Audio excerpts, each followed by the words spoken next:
Hi everyone, कैसे हैं? एकदम झक्कास तो चल रही पढ़ाई मस्त तरीके से। आज अपन एक रोटेशन की एक जो इंपॉर्टेंट कॉन्सेप्ट है जिसमें अपने को आइडेंटिफाई करना होता है कि भाई फ्रिक्शन आगे लग रहा है पीछे लग रहा है, फ्रिक्शन लग ही रहा है कि नहीं लग रहा है, उसके बारे में अपने को जानना है ना। बहुत सारे बच्चों को इसमें कंफ्यूजन होता है। ये वाला वीडियो देखने के बाद आपको कोई कंफ्यूजन नहीं होने वाला है, पूरा सब चीज क्लियर हो जाने वाला है। ठीक है, एक पॉइंट होता है, उस पॉइंट को अपन आइडेंटिफाई करें। उस पॉइंट से अगर ऊपर आप फोर्स लगाओगे, है ना, या फिर इम्पल्स दोगे तो फिर जाकर फ्रिक्शन आगे की ओर लगेगा। अगर उस पॉइंट से नीचे अगर आप फोर्स लगाओगे तो फ्रिक्शन पीछे की ओर लगेगा, राइट। अगर एग्जैक्ट उसी पॉइंट पे आप जो है ना फोर्स लगा रहे हो तो फ्रिक्शन जीरो होता है, राइट। उसके बारे में अपने को जानना है।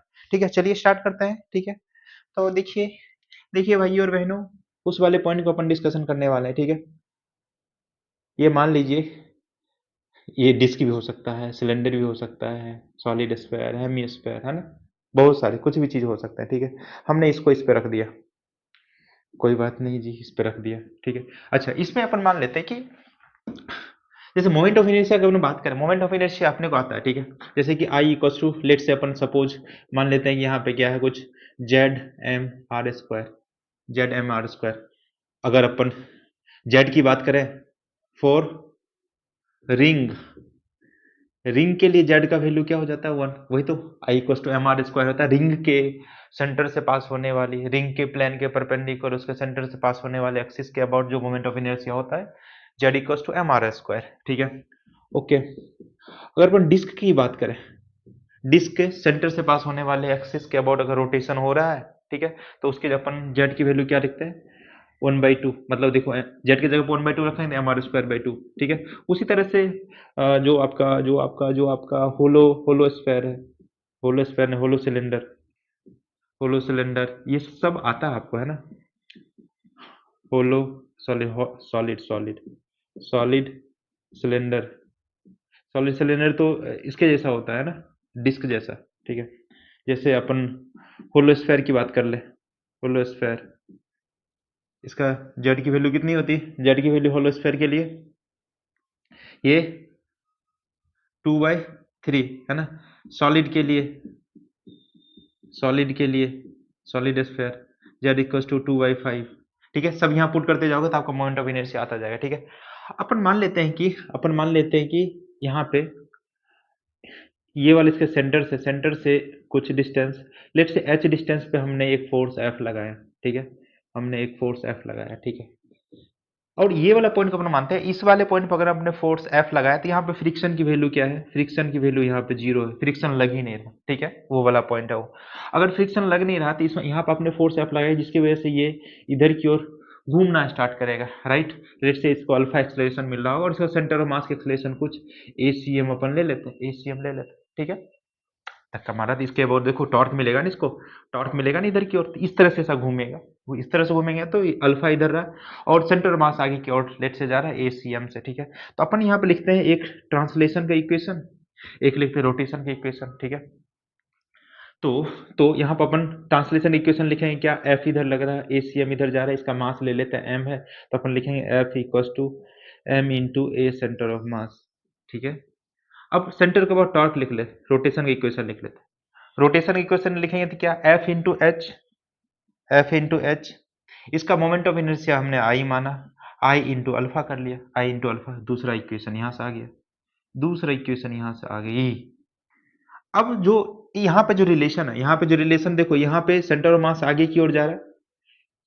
ठीक है, ट्रांसलेशनल मोशन में अपन जो स्टडी करते हैं, हर एक पॉइंट का जो एक इस वाले पॉइंट का अगर एक्सलेशन कुछ है 5 है तो हर एक पॉइंट का एक्सलेशन 5 होगा। सेंटर मास का जो एक्सलेशन होता है हर एक पॉइंट का एक्सलेशन वही होता है। ठीक है, मतलब ट्रांसलेशन जब अपन स्टडी कर रहे होते हैं तो उसको सारे मास को एक सेंटर पर अपन एज्यूम कर लिए करके रखे हुए होते हैं। ठीक है, तो इसका मतलब एसीएम यहाँ पर भी है और यहाँ पे पीछे की ओर आर अल्फा लग रहा होगा ना, आर अल्फा। इस वाले पॉइंट पे अगर ये स्लिपिंग नहीं हो रहा है तो अपन यहाँ पे ऐसा लिख सकते हैं, ACM, ACM equals to R alpha, ACM equals to R alpha. अब ये दोनों इक्वेशन को सॉल्व कर लो, from equation 1 and 2 we can write F से एफ खत्म हो जाएंगे तो 1/डिवाइड बाई एच, यहाँ पे एम, एसीएम, एसीएम की जगह वैल्यू पुट कर दो आर अल्फा, आर अल्फा, और यहाँ से डिवाइड कर दीजिए आई अल्फा से, आई अल्फा से, तो अल्फा ने अल्फा को मार दिया, अल्फा ने अल्फा को मार दिया, तो आई एच की वैल्यू कितनी आ जाएगी? एच की value I divide by M R. M R वो नहीं, दवाई बेचने वाला एम आर नहीं है, एम मास है बॉडी का एंड आर लेट से इसका रेडियस है, ठीक है। तो अब देखो आई की वैल्यू हमने क्या माना, Z M R square, Z ये सब कोफिशिएंट है जेड का, ठीक है। जो जो भी आप जो है ना ऑब्जेक्ट लोगे उसके हिसाब से जेड की वैल्यू वहां पर आइडेंटिफाई हो जाएगी, Z M R square divide by M R. M R, M ने एम को हटाया, आर से आ गया, मतलब Z into R, Z into R. तो एच की वैल्यू अब देखो, यदि आपने रिंग लिया, रिंग लिया, तो रिंग के केस में है ना, फॉर रिंग, यहाँ पे लिख लेते हैं, फॉर रिंग जेड का वैल्यू कितना है 1, इसका मतलब एच का वैल्यू कितना आ जाएगा, एच का वैल्यू कितना आ जाएगा आर के बराबर। इसका मतलब रिंग के केस में अगर यहाँ टॉप पे आप फोर्स लगाओगे तो फ्रिक्शन की वैल्यू जीरो हो जाएंगे, ठीक है। टॉप पे लगाओगे फोर्स, फ्रिक्शन की वैल्यू जीरो, ठीक है। फॉर कुछ ले लेता है, होलो स्फेयर को ले लो, होलो स्फेयर, होलो स्फेयर के लिए जेड का वैल्यू 2/3, 2/3, इसका मतलब जो एच का वैल्यू आ जाएगा, एच का वैल्यू यहाँ से पुट कर दो, 2/3 आर, 2/3 आर, है ना। तो इसका मतलब एच की वैल्यू ये 2/3 आर, यहाँ सेंटर से अगर 2/3 आर पर लगाओ तो फोर्स का, फ्रिक्शन फोर्स की वैल्यू क्या हो जाएगी, एफ फ्रिक्शन, ये जीरो हो जाएंगे। अगर अगर ये 2/3 से ऊपर आप फोर्स लगाओगे, है ना, लेट से फोर्स आपने यहाँ पे लगाया, फोर्स अगर ये 2/3 से ऊपर लगाओगे तो फ्रिक्शन की वैल्यू आगे की ओर लगेगी, ऊपर लगाओगे तो आगे, ऐसा ध्यान रखना, ऊपर लगाओगे तो आगे। अगर ये h/3 से नीचे फोर्स लगाओगे, आप नीचे फोर्स लगाओगे तो फ्रिक्शन किधर की ओर लगेंगे, पीछे लगेंगे, ठीक है। अब देखो ना, अगर ये आगे की ओर फ्रिक्शन फोर्स लगा, इसका मतलब स्लिपिंग क्या हो रहा होगा, बैकवर्ड स्लिपिंग हो रहा होगा, ठीक है। अगर नीचे फ्रिक्शन लगाए तो पीछे लगेगा, पीछे लगेगा तो इसका मतलब स्लिपिंग क्या हो जाएंगे, फॉरवर्ड हो जाएंगे। तो अब H equal to Z R पे लगाते हैं तो इसका जो है स्लिपिंग नहीं होता, मतलब प्योर रोल कर रहा होता उस टाइम, ठीक है, प्योर रोल कर रहा होता। अगर इफ ये जो है एच की जो वैल्यू, यहाँ इसकी इसकी इसी केस के लिए अगर बात कर लेते हैं ना, अगर एच की वैल्यू ग्रेटर देन 2/3 आर है तो फ्रिक्शन लगने वाले कितना ऊपर है, इससे ऊपर है तो फॉरवर्ड फ्रिक्शन फॉरवर्ड लग रहा है, इसका मतलब स्लिपिंग किधर की ओर हो रहा होगा, स्लिपिंग तो इधर की ओर होगा, तभी तो फ्रिक्शन इधर की ओर लगेगा, है ना। तो फॉरवर्ड तो स्लिपिंग यहाँ पे क्या होगा, स्लिपिंग बैकवर्ड स्लिपिंग हो रहा होगा, बैकवर्ड स्लिपिंग। अगर जेड की एच की वैल्यू लेस देन 2/3 आर होंगे तो फ्रिक्शन किधर की ओर लगने वाला, पीछे की ओर, पीछे की ओर स्लिपिंग होगा, पीछे की ओर जो है ना फ्रिक्शन लगने वाला, इसका मतलब स्लिपिंग क्या होंगे, स्लिपिंग क्या हो जाएंगे, फॉरवर्ड स्लिपिंग हो जाएगा, ठीक, राइट।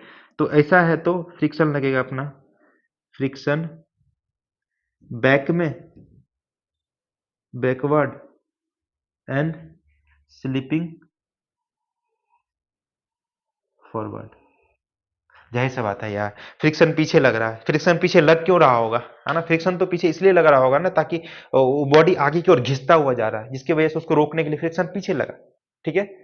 तो इसे अपन आइडेंटिफाई कर सकते हैं, यदि जेड की वैल्यू ये वाले पॉइंट से ऊपर है तो फ्रिक्शन आगे, नीचे है तो फ्रिक्शन पीछे, ऊपर है तो आगे, नीचे है तो पीछे, है ना। फ्रिक्शन पीछे लगा तो फॉरवर्ड स्लिपिंग, फ्रिक्शन ऊपर लगा तो बैकवर्ड स्लिपिंग, ठीक है। तो इस तरह से अपने को आइडेंटिफाई, रिंग के केस में देखो, रिंग के केस में जेड इक्वल टू एच का वैल्यू क्या हो जाएगा, आर के बराबर ही, इसका मतलब टॉप मोस्ट पॉइंट। इसे थोड़ा सा भी नीचे करोगे तो फ्रिक्शन की वैल्यू किधर की ओर लगना स्टार्ट हो जाएगा, फ्रिक्शन पीछे की ओर लगना स्टार्ट हो जाएगा, इसका मतलब फॉरवर्ड स्लिपिंग होगा उसमें।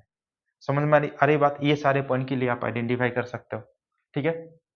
तो ये एक इंपॉर्टेंट कॉन्सेप्ट था, राइट। इससे कई बार चीज आसान हो जाती है कि स्लिपिंग किधर हुई हो रहा है, स्लिपिंग हो भी रहा हो कि नहीं हो रहा है, राइट। नहीं हो कब होगा, जब एच का वैल्यू जेड आर के बराबर होगा, ठीक है, उस टाइम फ्रिक्शन वैल्यू जीरो हो जाएंगे, ठीक है। तो चलिए मिलते हैं किसी एक और मस्त वीडियो के साथ, ठीक है। अगर आपने सब्सक्राइब नहीं किया तो प्लीज सब्सक्राइब कर दीजिए, थोड़ा सा मजा आता है, ठीक है। तो चलिए मिलते हैं किसी नेक्स्ट वीडियो, तब तक के लिए साइनिंग ऑफ।